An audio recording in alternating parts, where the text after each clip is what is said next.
Hello, kamusta kayo? Ngayon, magluluto tayo ng creamy pork binagoongan.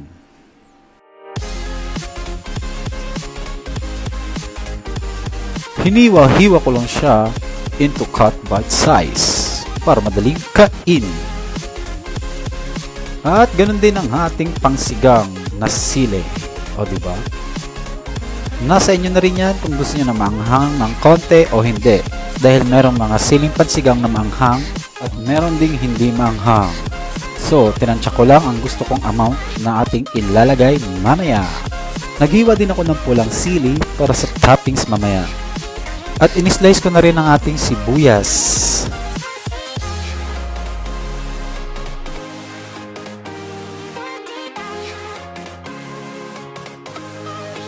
Ganun din ang bawang.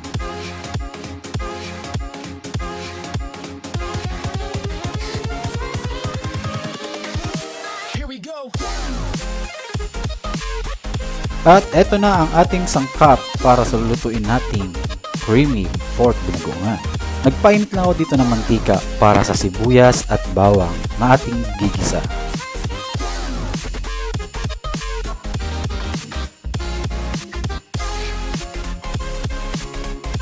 At kung medyo caramelized na siya, ilalagay na din natin ang ating pork liempo na ating hiniwa kanina. I-mix-mix nyo lang siya hanggang mag-iba ang texture ng karne. Anang sa ganon, pwede natin siyang timplahan ng pakonti-konti.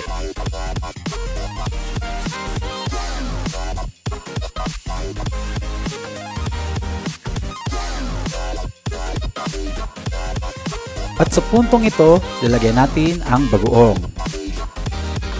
Depende sa karne, kung marami kayong lulutuin, dagdagan nyo lang siya ng bagoong. At haluin natin ulit hanggang maluto ang bagoong. At maglalagay na din tayo ng pamintang durog.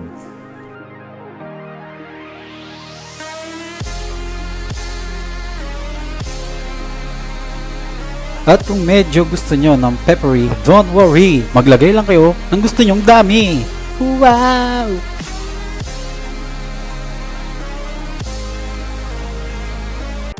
At ilalagay na natin ang all-purpose cream.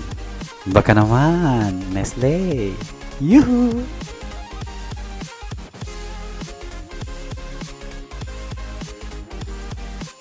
Naglagay din ako ng water ng exact amount lang para lumambot ang ating karne hanggang sa maluto ito ng dahan-dahan.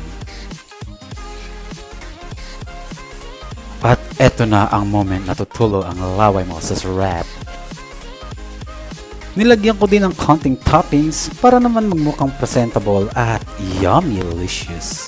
Maraming salamat sa panonood ng aking video. Sana nag-enjoy kayo. Nya!